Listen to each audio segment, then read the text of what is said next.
Thank you, South Bronx.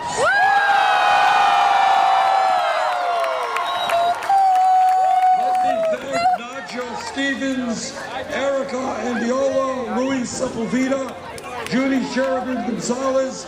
Let me give a special thanks to Rosario Dawson, to Spike Lee, and to Residente.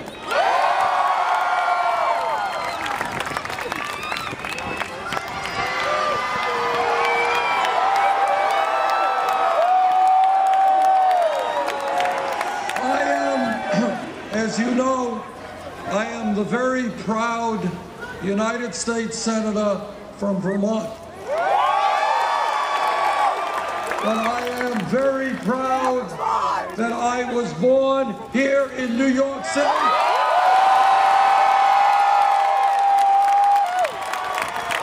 That my wife was born in Brooklyn, New York.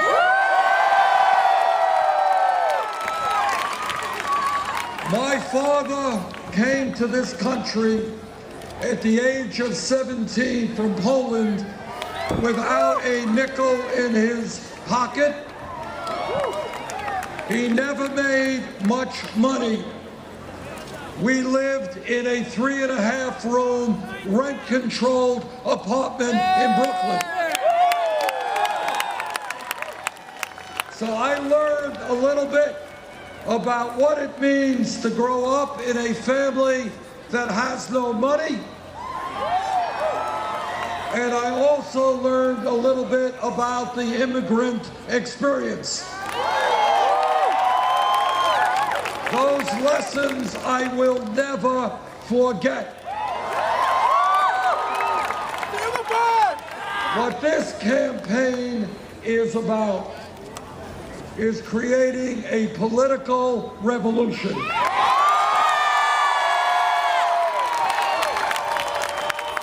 And the 15,000 people who are here this evening, you are the heart and soul of this revolution.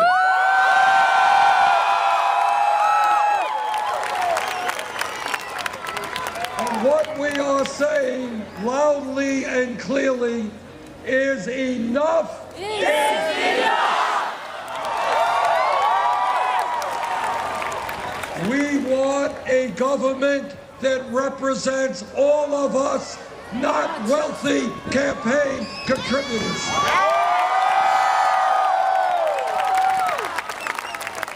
We want a campaign finance system that is not corrupt.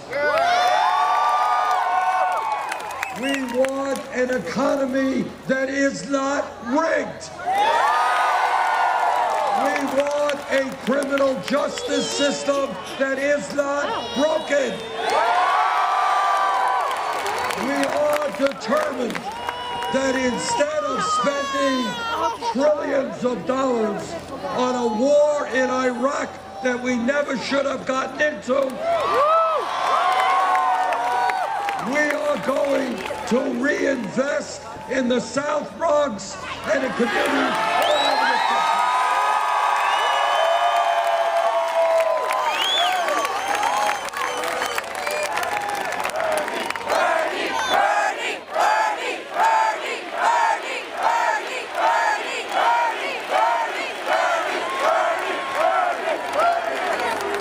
There is no reason in this country why people should be paying 40 or 50% of their limited incomes in housing.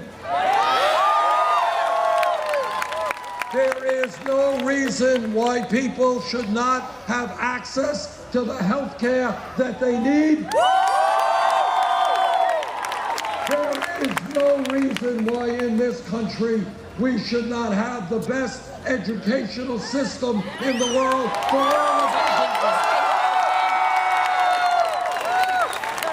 There is no reason why we should have the highest rate of childhood poverty of any major country on earth.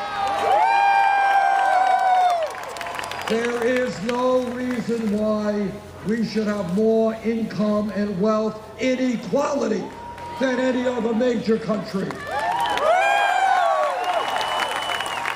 What this campaign is about is telling Wall Street and the billionaire class they cannot, they will not have it all. We are going to create a nation in which our people have decent paying jobs, where our children are not unemployed, where our parents and grandparents can live with dignity on Social Security. And that is why we're going to raise the minimum wage to $15 an hour. It is why we are going to have pay equity for women. It is why we are not going to accept deteriorating inner cities, why we are going to build affordable housing, why we are going to rebuild our roads and our bridges and our water systems and our wastewater plants. And when we do that, we create 13 million decent paying jobs.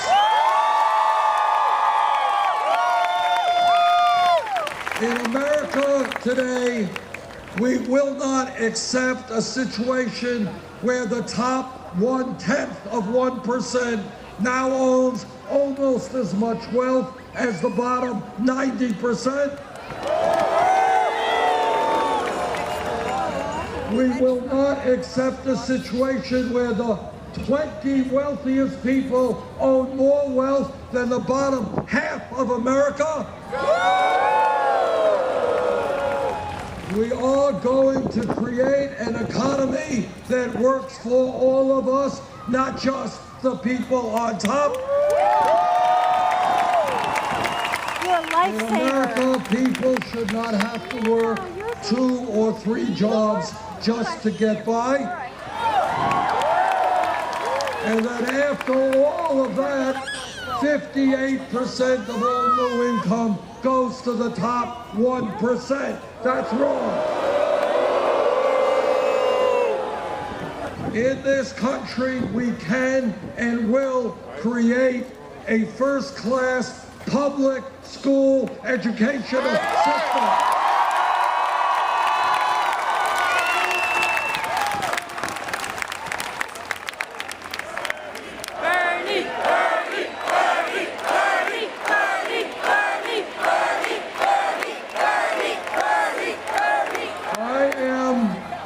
I went to public schools in Brooklyn, New York.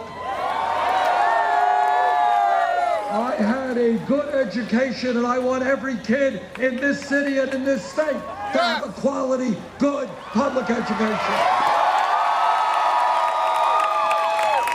And that means that instead of giving tax breaks to billionaires or fighting wars we should not be fighting, we're going to be investing in housing and education and healthcare.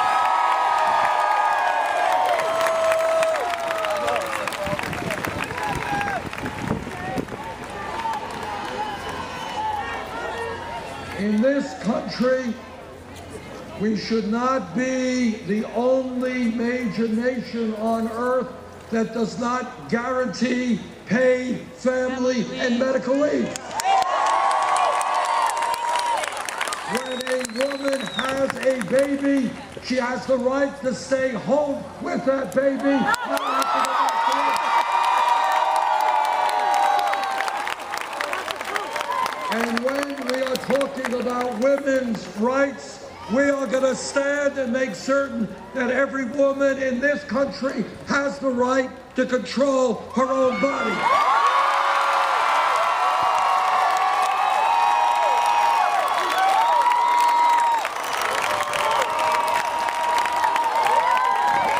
And we are gonna stand with our gay brothers and sisters.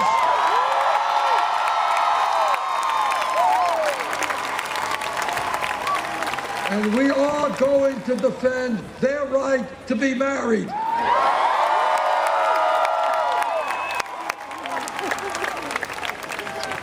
You know, a great nation is judged not by how many millionaires and billionaires it has. It is judged by how it treats the most vulnerable people in that country. I will not accept, and you will not accept, children in this country sleeping out on the streets. I will not accept, and you will not accept, senior citizens trying to get by on $11,000 or $12,000 a year Social Security. Instead of having a Congress that works for the benefit of the few, we are going to have a government that works for all of us.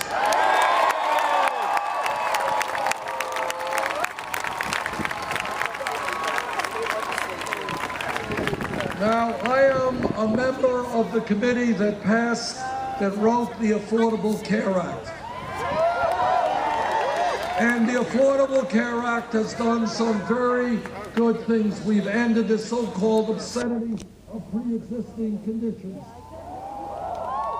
And we provided insurance to 17 million people who didn't have it.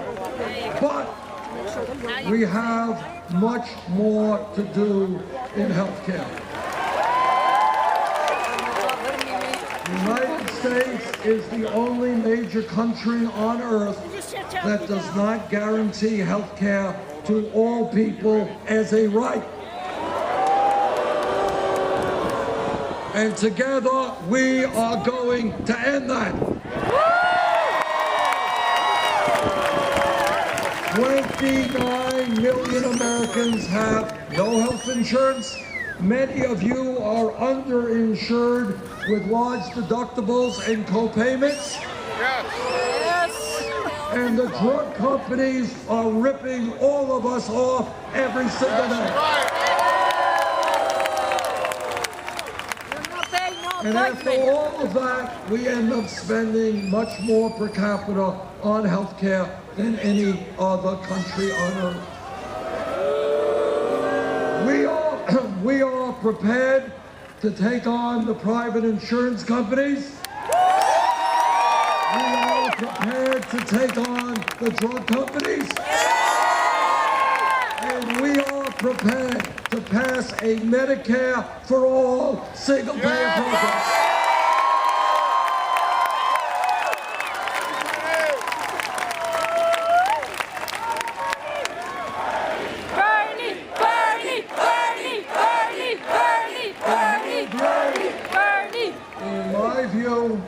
Something I believe my whole life. Healthcare is a right of all people, not a privilege.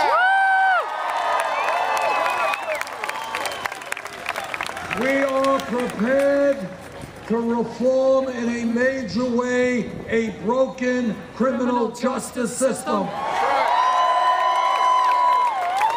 It is an international embarrassment that we have more people in jail than any other country on earth. It is not unrelated that we have communities where young kids, white, black, Latino, Native American, are suffering unemployment rates of 30, 40, 50%. So you know what we're going to do? We're going to invest in education and jobs for our kids.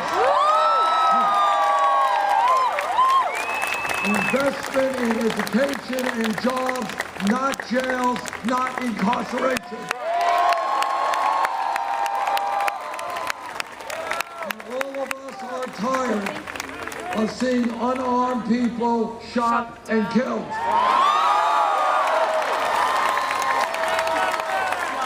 I've been a mayor for 8 years and I've worked with police all over my state, all over this country.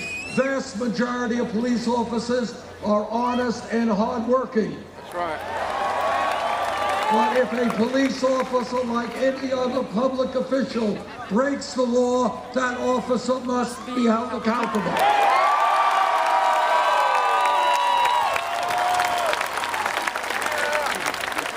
We do not want to see in communities all over this country police departments look like occupying armies. We need to demilitarize our police departments. We need to make police departments reflect the diversity of the communities they serve. We need to end private corporate ownership of prisons and detention centers. We need to rethink the so-called war on drugs.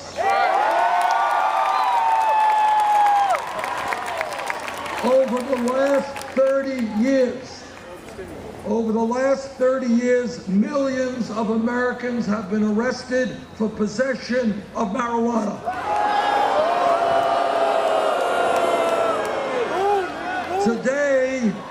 Today, marijuana is listed under the Federal Controlled Substance Act as a Schedule I drug. Right alongside of heroin. That is pretty crazy. And that is why I have introduced legislation to take marijuana out of the Federal Controlled Substance Act.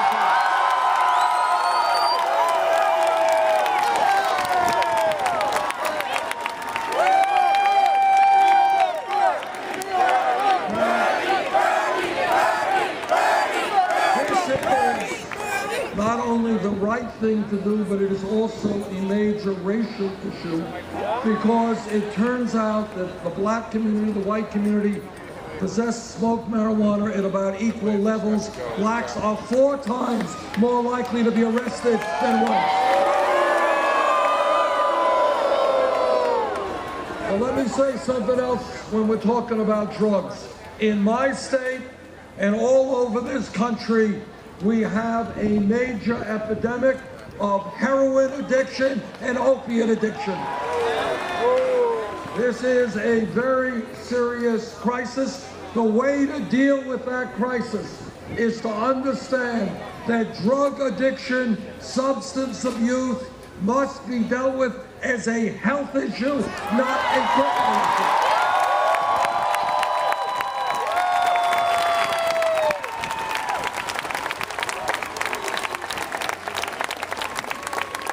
When we talk about criminal justice reform, let me tell you a brief story.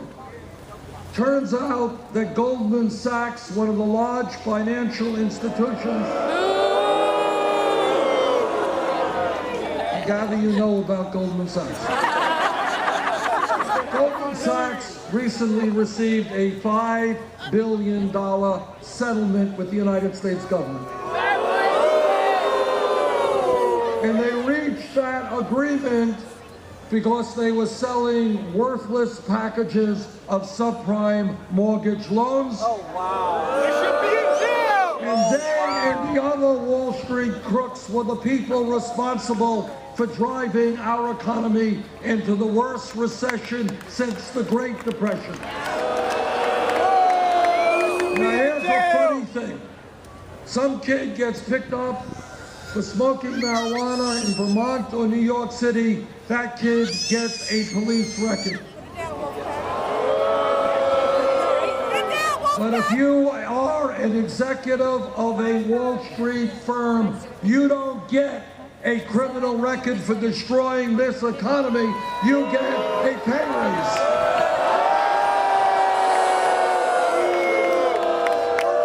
Together, we will bring justice back to the criminal justice system.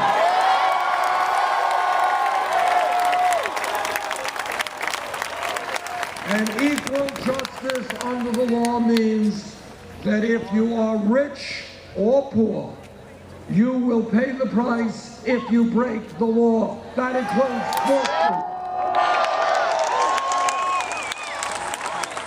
Let me say a word or two about some of the differences that exist between Secretary Clinton and myself.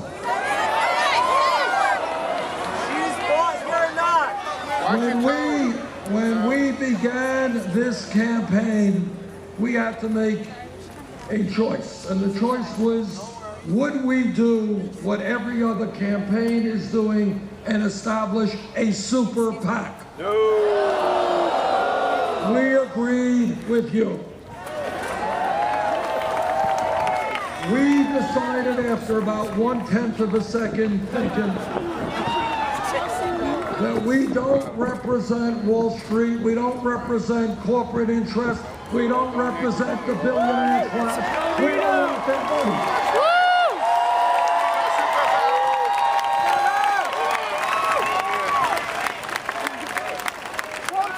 So what we did is reached out to working families all over this country. We have received now over 6 million individual campaign contributions.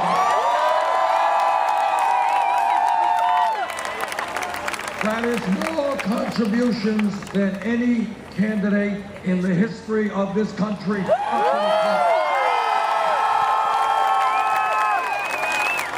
Anybody know what the average contribution is?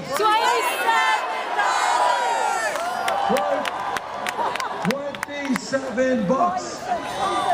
To paraphrase Abraham Lincoln at Gettysburg, this is a campaign of the people, for the people, and by the people.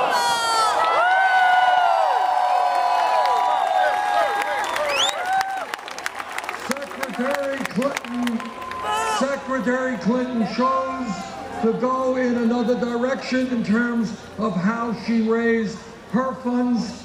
She has several super PACs.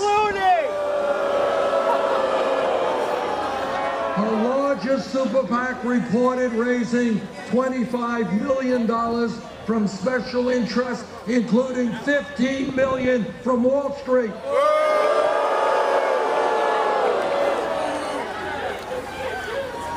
Now, in addition to that, as some of you know, Secretary Clinton has given a lot of speeches on Wall Street behind closed doors. And she has received $250,000 a speech.